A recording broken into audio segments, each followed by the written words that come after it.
Christians के हैं Lord Jesus, मुसलमानों के हैं पैगंबर मुहम्मद, और पूरी दुनिया में लाखों करोड़ों लोगों के पूजनीय हैं भगवान बुद्ध। लेकिन उनका जीवन रहस्यों से घिरा रहा।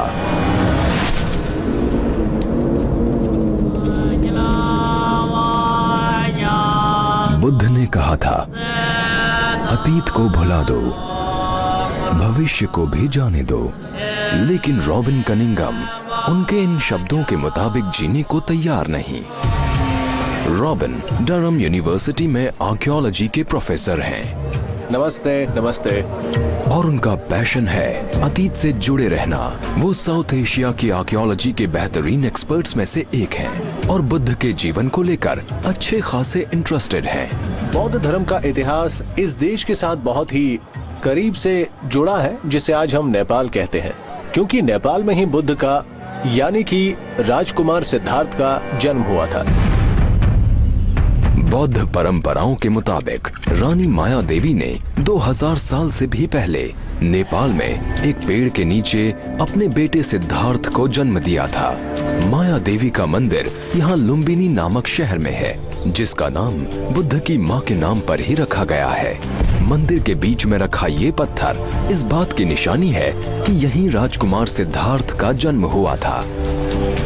रॉबिन और उनकी टीम के पास इस पवित्र जगह पर खुदाई करके ये साबित करने का एक ही मौका है कि यहीं पर बुद्ध का जन्म हुआ था। इनकी खुदाई पूरी होने के बाद शायद ऐसी इजाजत किसी दूसरे आर्कियोलॉजिस्ट को दसियों साल बाद ही मिल पाए। अगर ये कामयाब रहे तो ये आज के दौर के एक बहुत बड़े धार्मिक रहस्य को सुलझा पाएंगे। अगर नाकाम हुए तो जवाब ढूंढने की उनकी ये कोशिश आखिरी साबित होगी। जिस अपॉर्चुनिटी के तहत मैं यहाँ आया हूँ, उसमें मैं कोशिश करूंगा कि मैं पहुंच पाऊं उस इकलौते लेवल तक जिससे बुद्ध को जोड़ा जाता है, क्योंकि उनसे जुड़ी चीजें या तो खो गई, या तो बर्बाद हो गई, या फिर उन्हीं मंदिरों में दफन हो गई।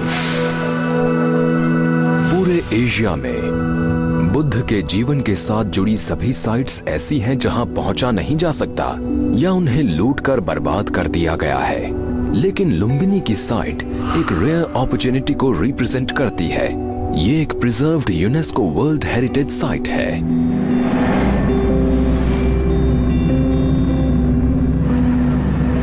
ज्यादातर आर्कियोलॉजिस्ट्स को इस तरह का मौका अपने करियर में एक आध बार ही मिलता है। इतनी हिस्टोरिक और रिलीजियस इंपॉर्टेंस वाली साइट्स तक जाने की इजाजत शायद ही दी जाती हो। हमारे पास बस एक और बहुत ही यूनिक अपॉर्चुनिटी है कि हम खुदाई करके उन लेवल्स को उजागर करें जो बुद्ध के जीवन काल से जुड़े हुए हैं। रॉबिन अपनी टीम को लेकर यहाँ लुम्बिनी आए हैं, जहाँ उन्हें अपनी कमाल की खोज को पूरा करने के लिए कुछ हफ्ते ही दिए गए हैं। उन्हें इस बात से जुड़ा साइंटिफिक एविडेंस ढूंढना है कि बुद्ध का जन्म कब हुआ था। लुम्बिनी की इस प्रोटेक्टेड साइट में बहुत सारे रिलीजियस रेलिक्स और स्ट्रक्चर्स हैं। इनमें माया देवी टेम्पल भी है। माना जाता है कि बुद्ध का जन्म यहीं हुआ था। 1980s में यहाँ हुई खुदाई से इस स्ट्रक्चर के अंदर पहले से मौजूद मंदिरों के सबूत मिले।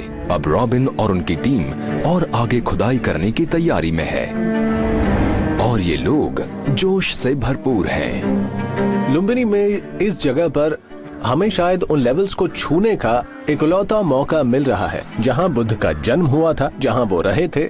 इसीलिए हम शायद बौद्ध धर्म की सबसे पहले की प्रैक्टिसेस में से कुछ को सबके सामने ला सके। ज्यादातर आर्कियोलॉजिकल साइट्स के उलट लुम्बिनी एक लिविंग ब्रीदिंग प्लेस है।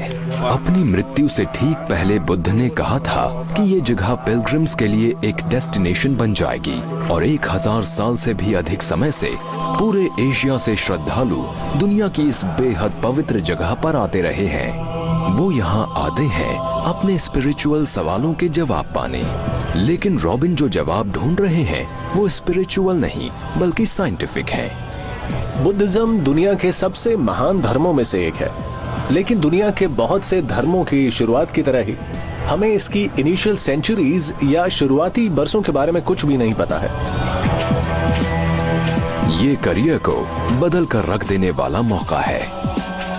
गिने चुने आर्कियोलॉजिस्ट्स को ही यहाँ खुदाई की इजाजत मिल पाई है, लेकिन इनके पास समय कम और कीमती है। ऑफिशियल्स ने इन्हें एक पूरे मिलेनिया को रिकंस्ट्रक्ट करने के लिए 1 महीने से भी कम का समय दिया है। हमें इस काम के लिए मिली अपॉर्चुनिटी शायद इकलौती अपॉर्चुनिटी है और हमारे बाद की जनरेशन को शायद ये मौका ना मिले। रॉबिन और उनकी टीम जो भी आर्टिफैक्ट ढूंढेगी वो ये तय करने में एक अहम सुराग की भूमिका निभाएगा कि बुद्धिज्म की शुरुआती प्रैक्टिसेस कैसी थीं, और इससे ये बड़ा राज भी सुलझेगा कि बुद्ध का जीवन काल आखिर कब का था। अगर इनकी खोज बुद्ध के जीवन से जुड़ी एक्सेप्टेड डेट से अलग निकलती हैं, तो उनसे इतिहास की किताबें दोबारा लिखने में मदद मिलेगी। हम उम्मीद करते हैं कि हम उस सो कॉल्ड लोकलाइज्ड कल्ट की कुछ शुरुआती स्टेजेस पर रोशनी डालने में कामयाब हो पाएंगे, जो कि रूप बदलकर पहले इंडिया में और फिर पूरे एशिया में फैल गया। इस धर्म को आज हम बुद्धिज्म के नाम से जानते हैं। पहला दिन और आज ही इनके हाथ कीमती जानकारी लग गई। टीम जब सीक्रेट ग्राउंड के कोने पर खुदाई कर रही थी तो उनके हाथ सही सलामत पॉट लग गया। हम ट्रेंच में मौजूद इस पॉट को केयरफुली बाहर निकालेंगे। ये तकरीबन इतना बड़ा है, इस साइज का। इसमें मिट्टी भरी हुई है और बाहर भी चारों तरफ मिट्टी और कीचड़ है, और इसे बिना तोड़े बाहर निकालने का बेस्ट तरीका यही होगा कि इसके नीचे एक रैंप लगाया जाए और हम इसे पूरा का पूरा ऐसे ही उठा लेंगे और बाकी काम लैब में होगा। ये पीस तो वाकई बहुत स्पेशल है। लोकल्स तो ये मान रहे हैं कि शायद इसमें कुछ कीमती चीजें होंगी, लेकिन मुझे ऐसा नहीं लगता।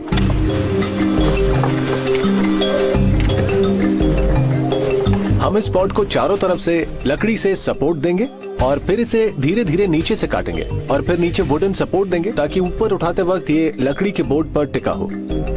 असली दिक्कत होगी इसे ट्रेंच से बाहर निकालने में, क्योंकि ये बहुत ही भारी होगा और हमारे पास बस एक छोटी सी सीढ़ी है। रॉबिन जरा सुनिए। हाँ, नीचे आइए। आता हूँ। मुझे लगता है कि अब हमें इसे कवर कर देना चाहिए। कौश, क्या वो प्लास्टिक बैग दोगे प्लीज? ओह, अरे ये तो बहुत ही लंबा है, जरूरत से ज्यादा, लेकिन हम इससे कवर कर ही देंगे। टाइट करके लपेटो। ये आर्टिफैक्ट जमीन में 1000 साल से भी ज्यादा समय से दबा हुआ था। हाँ, बंद। हम सिर्फ पॉट को ही प्रिजर्व करने की कोशिश नहीं कर रहे हैं, हम मिट्टी को भी सेफ रखेंगे। ये भारी भरकम पॉट एक नई चुनौती पैदा कर रहा है। प्रॉब्लम ये है कि इसके आसपास की काफी मिट्टी हटाने के बावजूद भी ये बहुत ज्यादा भारी है। देखो, अपने हाथ बचाना। हमें एक बात परेशान कर रही है और वो ये है कि इसके और इसको उठाने वाले के वजन से ये सीढ़ी धंस न जाए। चलो इसे उठाते। ध्यान से उठाना। आराम से। हाँ, आराम से। ठीक है, उठाओ इसे। बढ़िया बढ़िया, ऐसे ही। हाँ, आराम से। एक्सीलेंट। अभी तक टूटा नहीं है। गुड। हाँ, ठीक लग रहा है। रिम ठीक है, साइड्स ठीक है। बढ़िया बढ़िया। रॉबिन के लिए ये चीज बुद्धिज्म के शुरुआती बरसों में लुम्बिनी की एक तस्वीर बनाने में मदद करेगी और इस सिलसिले में अहम सुराग मुहैया कराएगी कि एक होली साइट के तौर पर ये एरिया कैसे इवॉल्व हुआ। यहाँ माया देवी के मंदिर के नजदीक, जहाँ बुद्ध का जन्म हुआ, बताया जाता है एक पिलर है। इसकी ऊंचाई 9 मीटर है और 2000 साल से भी पहले इसे लुम्बिनी की अहमियत दर्शाने के लिए बनाया गया था। ये बुद्ध का एक मॉन्यूमेंट है। इसे उनके एक शुरुआती फॉलोअर ने बनवाया था, जो इतिहास में मौजूद एक बेहद ताकतवर राजा था। आक्रामक राजा अशोक ने अपने रास्ते में आने वाले हर दुश्मन को खत्म कर डाला। उन्होंने एक ही लड़ाई में 1 लाख सैनिकों को कत्ल करने की योजना बनाई थी। वो बेरहमी से सिर्फ एक ही मकसद से युद्ध करते थे और इस बेरहमी के बल पर उन्होंने अपने साम्राज्य को उस दौर का सबसे बड़ा साम्राज्य बना डाला। लेकिन शांति का संदेश देने वाले इस महान धर्म का प्रचार प्रसार एक बेरहम राजा अशोक से कैसे जुड़ा हो सकता है? लगता है अशोक बौद्ध धर्म को फॉर्मली फैलाने वाले शुरुआती लोगों में से एक थे। उन्होंने बुद्ध और बुद्ध के मैसेजेस के साथ अपनी ताकत और अथॉरिटी को जोड़ दिया था। माया देवी टेम्पल के अंदर अशोक ने उस जगह पर ईंटों से एक मंदिर बनवाया जहां उनके अनुसार बुद्ध का जन्म हुआ था। लेकिन ये दोनों ही मॉन्यूमेंट्स बुद्ध के अनुमानित जीवन काल के कई सदी बाद बनवाए गए थे। रॉबिन को उम्मीद है कि उन्हें यहाँ अशोक के दौर से पहले वाले आर्कियोलॉजिकल एविडेंस मिल जाएंगे। अगर ये इस जगह पर सबसे पुराने मंदिर को खोजकर उसे कामयाबी से डेट कर पाए तो उन्हें पता चल पाएगा कि बुद्ध का जीवन काल कब का था, और ये एक कमाल की रिलीजियस और आर्कियोलॉजिकल खोज होगी। एक ट्रेंच खास तौर पर अभी से ही क्लूज प्रोवाइड कराने लगी है। सबसे दिलचस्प ट्रेंच है ये वाली C5। जरा रुकिए, मैं एक फोटो ले लेता हूँ। तो हम सबसे पहले मंदिर के बिल्कुल बीच में एक ट्रेंच खोदने वाले हैं। हमें बिल्कुल भी अंदाजा नहीं है कि हमें उसमें क्या मिल सकता है, लेकिन हम ये जानते हैं कि मंदिर के बीच वाला हिस्सा यहाँ की अहम जगहों में से एक हो सकता है। देखिए, ये यहाँ मौजूद सबसे पुराने स्क्वायर ब्लॉक्स में से एक है, और मुझे लगता है कि इसकी काफी अहमियत है और ये काफी यूनिक है। हमें ये पता चला है कि 3री सदी ईसा पूर्व में अशोक द्वारा बनाए गए इस मंदिर के नीचे एक और पुराना मंदिर भी मौजूद है।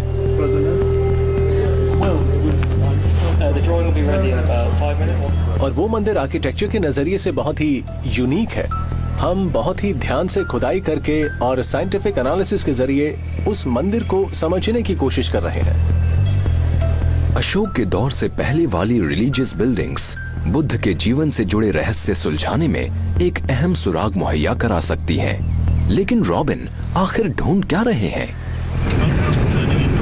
इस बारे में बेहतर आइडिया पाने के लिए वो पास के एक गांव में जाते हैं, लेकिन नेपाल के देहाती इलाके में सफर करने के लिए शायद बुद्धिस्ट जैसा ही पेशेंस चाहिए। चलिए, उम्मीद करते हैं सफर अच्छा हो।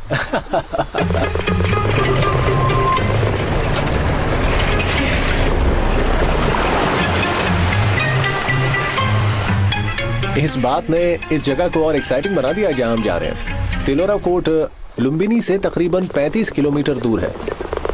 दुनिया के इस हिस्से में कुछ गांवों की जीवन शैली आज भी वैसी ही है जैसी 2000 साल पहले थी। यहां तक कि कंस्ट्रक्शन के तरीके भी नहीं बदले। यहां रॉबिन को ऐसे स्ट्रक्चर्स देखने का मौका मिल पाएगा जो काफी कुछ वैसे ही हैं जिन्हें वो लुम्बिनी में खोद निकालने की कोशिश कर रहे हैं। मैं फिलहाल आया हूं इस डारी हवा गांव में, और मैं ये जानने की कोशिश कर रहा हूं कि इस इलाके में ट्रेडिशनल स्ट्रक्चर किस तरह से बनाए जाते हैं। क्योंकि अगर हमें ये समझना है कि बुद्ध के समय में मकान कैसे बनते थे, क्या चीजें उन्हें बनाने में इस्तेमाल होती थी, तो हमें वो चीजें देखनी होगी जो यहाँ लोग इस्तेमाल कर रहे हैं। ये लकड़ी यूज करते हैं, ये लोग मिट्टी और आसपास की घास को भी इस्तेमाल करते हैं। यानी आर्कियोलॉजिकल रिकॉर्ड में जब हम खुदाई करेंगे तो हमें सिर्फ मकानों की नींवें ही मिलने वाली हैं। देखिए, यहाँ इस तरह से मकान बनाए जाते हैं। यहाँ इस तरह से एक पोल लगाया जाता है जो जमीन के अंदर गड़ा होता है। फिलहाल ये पोल गल चुका है जिसे सपोर्ट के लिए लगाया गया था, और जब ये बिल्डिंग ढह जाएगी तो उसके बाद भी ये पोस्ट होल्स बचे रहेंगे, जिससे पता चलेगा कि ये खंबे कहां पर गड़े हुए थे। अगर रॉबिन को लुम्बिनी में पोस्ट होल्स के सबूत मिल जाते हैं तो उनसे इस एंशिएंट साइट के लेआउट को फिर से जिंदा करने में कामयाबी मिल जाएगी, और उन्हें पता चल जाएगा कि कहां सबसे पुरानी बसावट मौजूद थी। इस जमीन में भी क्लूज मौजूद हैं जिनसे खुदाई के दौरान रॉबिन को मदद मिल सकती है। हम फिलहाल एक घर के अंदर हैं। ये बहुत ही ट्रेडिशनल घर है, और इससे हमें यह आइडिया मिलता है कि बुद्ध के दौरान घरों का अंदरूनी हिस्सा आखिर कैसा हुआ करता था। यहाँ पर इस स्ट्रक्चर में आप ये बड़े बड़े पोल्स देख सकते हैं, और इस घर का फर्श बहुत ही ज्यादा स्मूथ है। इसे यहाँ की मिट्टी में गाय के गोबर को मिला के बनाया गया है। इन दोनों चीजों को आपस में मिलाकर इससे फर्श को लीपा जाता है। इससे इसका सरफेस बहुत ही स्मूथ बन जाता है, जिसे साफ करना आसान होता है। अगर ये गंदा हो जाए या उखड़ने लगे तो इस पर एक और लेयर चढ़ा दी जाती है। तो इस तरह से घरों के अंदर फर्श की कई लेयर्स मौजूद हो सकती हैं। पोस्ट होल्स और दीवारों को सपोर्ट करने वाले इन स्टेक्स की ट्रेंचेस से ये पता चलता है कि हम किसी बिल्डिंग के अंदर ही मौजूद हैं, ना कि उस बिल्डिंग के बाहर की ओर।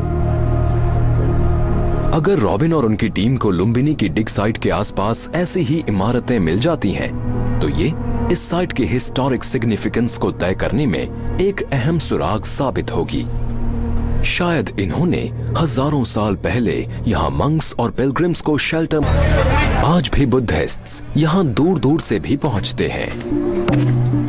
बहुत से लोगों को लुम्बिनी की तीर्थ यात्रा करने का बस एक ही मौका मिलता है और उनके लिए इस मौके की बहुत ही ज्यादा इंपॉर्टेंस होती है।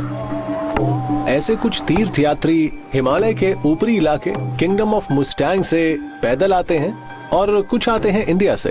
इनमें से कुछ लोग तो 2.5 महीने तक पैदल चलने के बाद यहाँ पहुँच पाते हैं और यहाँ पहुँचने पर वो कई दिन बिताते हैं। इस दौरान वो यहाँ प्रार्थना करते हैं और वो मंदिर की परिक्रमा करते हैं। मंदिर के अंदर पूजा अर्चना भी करते हैं। वो यहाँ 5 खास जगहों पर जाते हैं। वो अशोकन पिलर पर जाते हैं,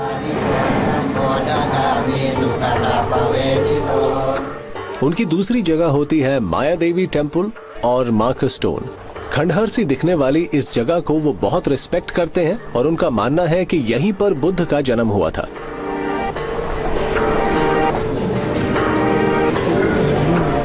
इस सीक्रेट जगह पर अक्सर लोगों को रोते हुए भी देखा जा सकता है।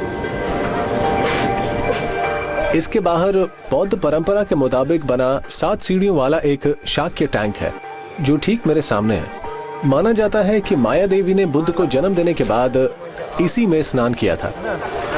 श्रद्धालु यहाँ भी आते हैं और ये है ट्री श्राइन। ये नेपाल और साउथ एशिया में पाए जाने वाले ऐसे हजारों ट्री श्राइन्स में से एक है और ये ट्री श्राइन बताता है कि ये नेचर और कल्चर के हिसाब से कितना इंपॉर्टेंट ट्री श्राइन है।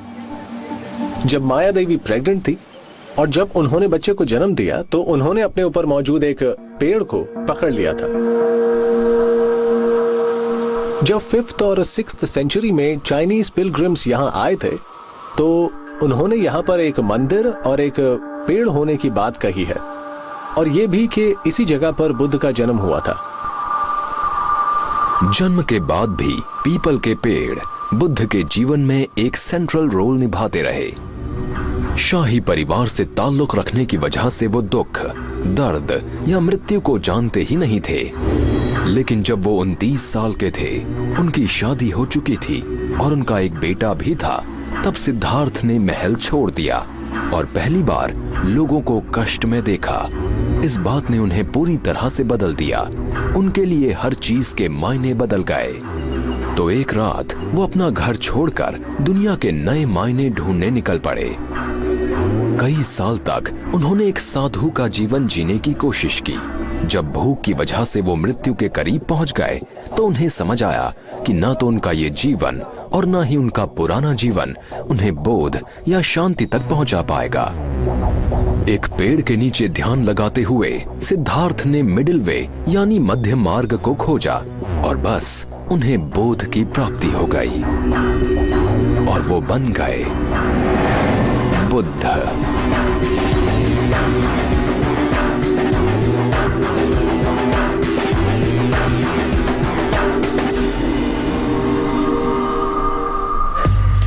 रॉबिन की टीम इस डिग साइट की बेहतर तस्वीर हासिल करने के लिए नई टेक्नोलॉजी इस्तेमाल कर रही है। हमारा पर्पस है इसे यूज करके गार्डन के अलग अलग इलाकों को फोटोग्राफ करना ताकि वर्चुअल मैप बनाया जा सके उन फोटोज से। मैं इसे एक मॉन्यूमेंट के ऊपर ले जाऊंगा। मार्क एक बड़े साइज की बलून काइट के साथ एक कैमरा लगाकर इस जगह का एरियल मैप बना रहे हैं। सारी तस्वीरें लेने के बाद मार्क उन्हें एक साथ जोड़कर उनसे एक फोटो मोज़ेक बनाएंगे। फिर वो जमीन के किसी भी हिस्से पर जूम कर सकते हैं। ये इस बात को जानने का इम्पोर्टेंट टूल होगा कि बुद्ध के दौर में ये स्ट्रक्चर्स कैसे दिखते होंगे। साथ ही बिना खुदाई किए ही वो जान पा रहे हैं कि जमीन के नीचे आखिर है क्या। मैं तलाश में हूँ कुछ आर्कियोलॉजिकल रिमेन्स की। स्कैन से उन्हें ऐसी तस्वीरें मिलती हैं जिनके जरिए ये खुदाई के लिए अच्छी लोकेशंस तय कर पाएंगे। मुझे लगता है कि हमें यहाँ 2nd सेंचुरी से जुड़ी चीज मिल सकती है। और खुदाई का काम लगातार चलता रहता है। ये जितनी गहराई तक जाते हैं, बुद्ध की जिंदगी के दौर में उतने ही आगे पहुंचते जाते हैं। साथ ही ये उनके जीवन से जुड़े रहस्यों को सुलझाने के करीब पहुंच रहे हैं। सवाल ये है कि अगर ये ट्रेंच है तो इसका पता कैसे चला? खुदाई में निकल रही सारी मिट्टी को छाना जाता है। इस मिट्टी से एक के बाद दूसरा सुराग मिलता जाता है। हर आर्टिफैक्ट को साफ करके उसे नापा और फोटोग्राफ किया जाता है। इन तमाम ऐतिहासिक सुरागों की कैटलॉगिंग की जिम्मेदारी जेनिफर ट्रेम्बले पर है। मुझ पर इस टीम में एक जिम्मेदारी है और वो है आर्टिफैक्ट प्रोसेसर की। और मेरा सारा वक्त यहाँ पब्लिक टॉयलेट्स में बीतता है और वहीं हमारा वर्क रूम है। हम इस साल अभी तक पॉटरी के 35,000 टुकड़ों को प्रोसेस कर चुके हैं। हमें अभी तक 2,000 स्पेशल टुकड़े मिल चुके हैं और इनमें से हर एक को अलग अलग कैटलॉग किया जाएगा। रॉबिन के लिए ये बड़े बड़े पीस एक बड़ी पहेली के हिस्से हैं और ये एक बेहद पुराने अतीत के सुराग हैं। एक चीज ने खास तौर पर रॉबिन को बहुत एक्साइट कर दिया है। ओह लुक एट दैट, ये तो बहुत ही खूबसूरत पीस है। ये किसी बौद्ध मंक का बर्तन है जिसमें वो दान या खाने की चीजें रखा करता होगा। तीर्थयात्रियों और बाहर मौजूद लोगों को लेकर इनकी एक जिम्मेदारी होती है। तो वो मोनेस्ट्री से बाहर निकल जाते हैं, ये बाहर जाकर प्रीच करते हैं, मेडिटेशन करते हैं और दिए हुए दान को जमा करते हैं। ये खुद को मिलने वाले खाने और दान के बदले तीर्थयात्रियों और आम लोगों को अच्छी किस्मत और खुशहाली का आशीर्वाद देते हैं। इस आर्टिफैक्ट से पता चलता है कि अशोक काल से भी पहले यहाँ एक मोनेस्ट्री हुआ करती थी। आज भी बुद्धिस्ट मंक्स और बद्धा मनिका जैसी नन्स के दिल में लुम्बिनी की साइट के लिए बहुत खास सम्मान है। लुम्बिनी आकर मेरा जीवन बदल गया। बौद्ध धर्म के मानने वालों के लिए ये 4 सबसे पवित्र जगहों और 4 पिलग्रिमेज साइट्स में से एक गिनी जाती है। यहीं पर उनका जन्म हुआ, यहीं उन्होंने अटेन किया सुप्रीम एनलाइटनमेंट, जहां उन्होंने अपना पहला उपदेश दिया और जहां वो शून्य में विलीन हो गए। बुद्ध समानता में विश्वास रखने वाले व्यक्ति थे। उन्होंने पुरुषों और महिलाओं दोनों को अपनी फिलॉसफी सिखाई। भगवान बुद्ध के निर्वाण प्राप्ति के 2500 साल बाद आज भी उनके उपदेश दुनिया में फैल रहे हैं। उनके उपदेश मन की शुद्धि के लिए हैं, दुनिया में शांति और सद्भावना लाने के लिए हैं और आज भी उनके उपदेशों को दुनिया में अपनाया जा रहा है।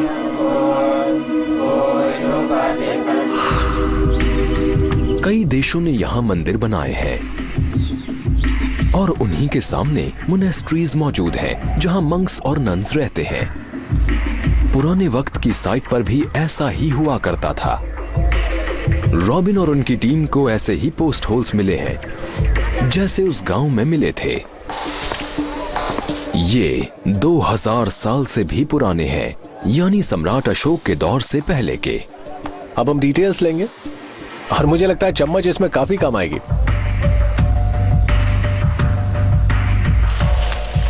ये शायद किसी एक मंक की जगह रही होगी, लेकिन यहाँ नीचे पोस्ट होल स्ट्रक्चर के सबूत नजर आ रहे हैं। ये रही उसकी निशानी। लकड़ी के गल जाने के बाद भी ये गड्ढा बचा हुआ है और उसकी वजह से इस मिट्टी में ये खाली जगह बन गई है। मैं इसकी कुछ और डिटेल्स भी ले रहा हूँ और मुझे लगता है कि ये गड्ढा बहुत ही अच्छी तरह से खोदा गया है। हमारे पास सिर्फ 8 दिन है और इस ट्रेंच में हम उन लेवल्स तक पहुंच गए हैं जिसकी वजह से हम यहाँ पर आए थे, यानी प्री अशोकन लेवल्स। हमें इन पोस्ट होल्स की शक्ल में वो लेवल्स मिल गए हैं जिनकी तलाश में ये खुदाई हुई और ये इस कल्ट डेवलपमेंट का अर्ली फेज है। यहाँ रहने वाले मंक्स और नन्स ही शायद बुद्धिज्म के शुरुआती फॉलोअर्स में शामिल रहे होंगे, लेकिन इम्पोर्टेंट क्वेश्चन अब भी बाकी है।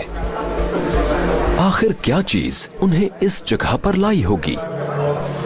लुम्बिनी में ऐसा क्या था जिसकी पूजा करने वो यहाँ आए?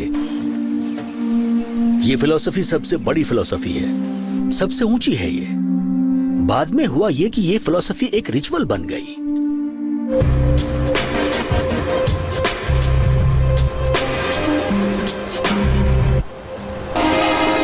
रिचुअल बुद्धिस्ट प्रैक्टिस का एक बहुत जरूरी हिस्सा है।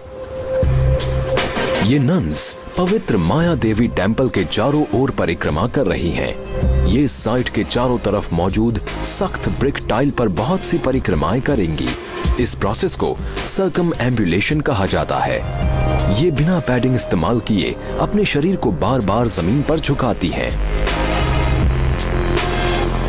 अपनी नाक को जमीन से सटाना ये बताता है कि इन्होंने अपनी ईगो पर काबू पा लिया है।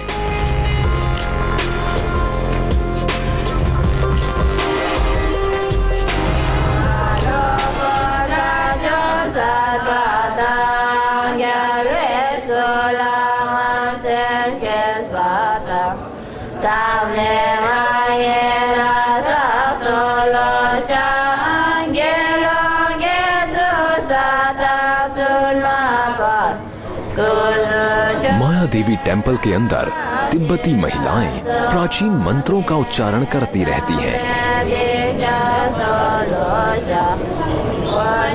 पिलग्रिम्स नीचे झुककर उस पवित्र शिला के प्रति सम्मान व्यक्त करते हैं जो बुद्ध के जन्म स्थल को दर्शाती है।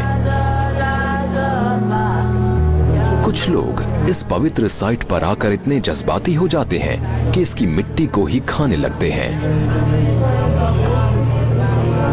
और दुनिया की सबसे पवित्र जगहों में से एक कहलाने वाली इस जगह पर रॉबिन और उनकी टीम खुदाई कर रही है और इन लोगों ने एक कमाल की खोज की है। देखिए, मैं पहले से कुछ भी नहीं कहना चाहता हूं, लेकिन ये किसी प्लेटफॉर्म जैसा लग रहा है। ऐसा कर्व वे इस इलाके के चारों तरफ देखने को मिल रहा है। अशोक के दौर से पहले बना ये कर्व वे एक बहुत ही अहम जगह हो सकता है। Okay, it's good. In ridges की पीक तकरीबन 2 सेंटीमीटर की। हाँ। उंगलियों के निशान इन ईंटों पर ओके, और क्या है? एकदम अलग नजर आ रहे हैं। अच्छा, जरा इसे नापना। हाँ हाँ, ओके। रॉबिन स्ट्रक्चर्स का स्केच बना रहे हैं जिससे डिजाइन और साफ होता जा रहा है। इन ईंटों को किनारे पर लगाया गया है तो ये ऊपर उठी हैं और इनसे एक कर्व बन रहा है। यानी यहाँ पर लोगों के चलने के लिए एक पेवमेंट है और इसके अलावा एक कर्व भी। और ये कर्व इस इलाके की मिट्टी से बहुत ही अलग महसूस हो रही है। टीम रात में भी खुदाई करती रहती है। ध्यान से, इस ईंट पर थोड़ा सा जोर लगाना पड़ेगा। ध्यान से। ओके ओके ओके ओके, आ गया। गुड, बढ़िया, परफेक्ट। ओह, इस पर तो उंगलियों के निशान भी हैं। ओह, ये तो बहुत भारी है, संभाल के। उंगलियों के निशान। जब ये ईंटें बनाई गई होंगी तो इन पर किसी माहिर क्राफ्ट्समैन की उंगलियों के निशान बने होंगे। हाँ, ध्यान से पकड़े ना। ओके। यानी कोई ऐसा इंसान जिसको ये महत्वपूर्ण जगह बनाने की जिम्मेदारी दी गई होगी।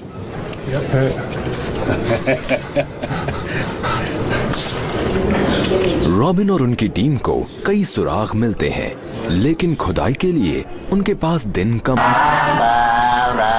श्रद्धालु एक ऐसे धर्म को प्रैक्टिस करते हैं जिसकी जड़ें पुरानी भी हैं और रहस्यमय भी। पिलग्रिम्स आज भी एक धार्मिक यात्रा पर उसी तरह लुम्बिनी आते हैं जैसे 1000 साल पहले आया करते थे।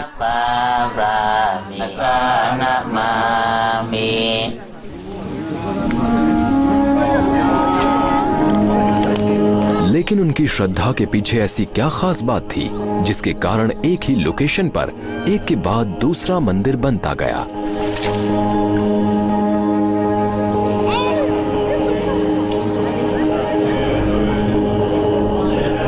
खैर, ये पुराना रेलिक जो भी रहा हो, ये वही है जहां रॉबिन खुदाई कर रहे हैं और एक सुराग ठीक उनके सामने है। हम जिस इंक्लोजर में काम कर रहे हैं ये बहुत ही अलग तरह का है और ये बहुत ही इंटरेस्टिंग है गुप्ता नेटिविटी इमेज के लिहाज से, क्योंकि नेटिविटी इमेज के ठीक ऊपर क्वीन माया देवी एक पेड़ को पकड़े हुए नजर आ रही हैं। जिस प्लेटफॉर्म पर श्रद्धालु मां का स्टोन देखने आते हैं उसके ऊपर एक कार्व्ड नेटिविटी है। पुराने किस्से कहानियों में बताया गया है कि बुद्ध की मां रानी माया देवी ने बुद्ध को जन्म देते समय एक पेड़ को पकड़ रखा था और जब चीन के तीर्थयात्री पहले मिलेनियम एडी के पहले आधे हिस्से यानी करीब करीब 500 या 600 एडी में यहां पर आए थे तो उन्होंने रिकॉर्ड किया था कि मंदिर में एक पेड़ हुआ करता था और उस पेड़ को श्रद्धालुओं को दिखाया जाता था। क्या ये मुमकिन है कि जहां रॉबिन खुदाई कर रहे हैं वहाँ वही पेड़ मौजूद हो जिसे माया देवी ने बौद्ध धर्म के जनक को जन्म देते समय पकड़ रखा था। किसी क्रिश्चियन के लिए ये कुछ यूं होगा जैसे उसे जीसस का मेंजर मिल जाए। किसी मुस्लिम के लिए ये आमीना के घर जैसा होगा जहां मोहम्मद पैगंबर का जन्म हुआ था, और रॉबिन के लिए ये उनके करियर का एक बहुत ही खास पल होगा। तो इसका इस श्राइन के साथ एक इंपॉर्टेंट रिलेशन हो सकता है। पूरे साउथ एशिया में पेड़ों की पूजा की जाती है और ये पूजा का बहुत ही बुनियादी और बेसिक तरीका है। इसके मुताबिक देवियां और देवता पेड़ों का भाग हो सकते हैं। हमें जंगल में या फिर गांव में हर जगह पेड़ों का सम्मान होता नजर आता है। तो ये है साइट ऑफ दारुम पानी, जिसका मतलब होता है बुद्धिस्ट लॉ का पानी, और इस साइट की पहचान बुद्ध के जीवन से जुड़ी एक साइट के तौर पर की जाती है। लेकिन कमाल की बात यह है कि इस सिंपल सी श्राइन की किस तरह से मौजूदगी है इस इलाके में। तो अगर आप लुम्बिनी के श्राइन के एकदम शुरुआती दौर की कल्पना करें तो आपको पता चलेगा कि वो बहुत ही सिंपल रहा होगा। बस आप ये सोचिए कि कोनों पर लकड़ी के पोल्स हो और चारों तरफ भी लकड़ी ही हो, जो इसे एक सीक्रेट जगह के तौर पर दिखाते हो।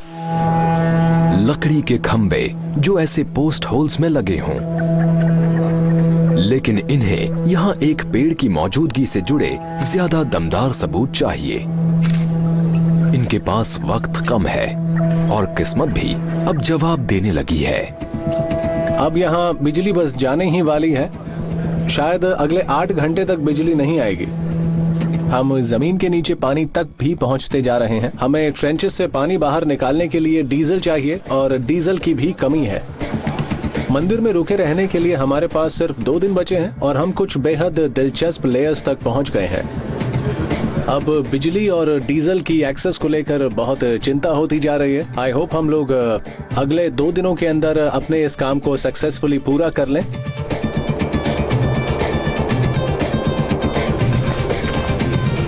अगर ये कोई ट्री श्राइन हो तो ऐसी जगह में ट्री को सेहतमंद रखने के लिए उसे खाद देने की जरूरत भी पड़ेगी।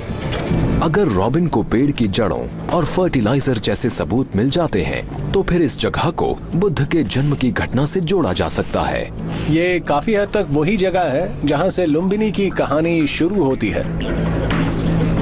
वक्त बीतता जा रहा है और रॉबिन बौद्ध धर्म के इतिहास से जुड़ी सबसे कमाल की खोजों में से एक को अंजाम देने के करीब हैं। इस हिस्से में यहाँ पर मिट्टी के अंदर कुछ बहुत ही अजीब से निशान है और ये निशान पुराने पेड़ों की जड़ों के हो सकते हैं। मिट्टी के नमूने बहुत ध्यान से निकाले जाते हैं ताकि उनमें पेड़ों की जड़ों और फर्टिलाइजर की निशानियां देखी जा सकें। कई हफ्ते तक बहुत ध्यान से खुदाई करने के बाद रॉबिन और उनकी टीम उन जवाबों के बेहद करीब पहुंच गई है जिन्हें हासिल करने वो यहां आए थे। आंकड़ों के नतीजे हैरत अंगेज हैं, जिनसे इतिहास शायद दोबारा लिखा जा सकता है। उनसे पता चलता है कि लुम्बिनी की ये सीक्रेट साइट सम्राट अशोक के यहाँ पहुँचने से कई सदी पहले ही डेवलप हो चुकी थी। रॉबिन को लगता है कि बुद्ध अपने सम्मान में बनाए गए इन मंदिरों के बनने से पहले ही यहाँ रहते होंगे। नए आंकड़ों से पता चलता है कि बुद्ध का जन्म ज्यादातर इतिहासकारों के अनुमान वाली तारीख से करीब 200 साल पहले ही हो चुका था, यानी 7वीं सदी बीसी के पहले आधे हिस्से में। ये एक ऐतिहासिक खुलासा है और लुम्बिनी के बौद्ध मंदिर के बीच मिलता है अब तक के सबसे पुराने ट्री श्राइन्स में से एक। शुरू में इसके चारों तरफ सिर्फ लकड़ी की रेलिंग थी, फिर ईंटों का एक प्लेटफॉर्म बनाया गया, फिर सम्राट अशोक और उनके पूरे साम्राज्य और दूर दूर से आए अनुयायी तीर्थ यात्रा पर इस श्राइन में आने लगे, जो एक प्राचीन और पवित्र पेड़ वाली जगह पर बना हुआ था। साइंस पूरे यकीन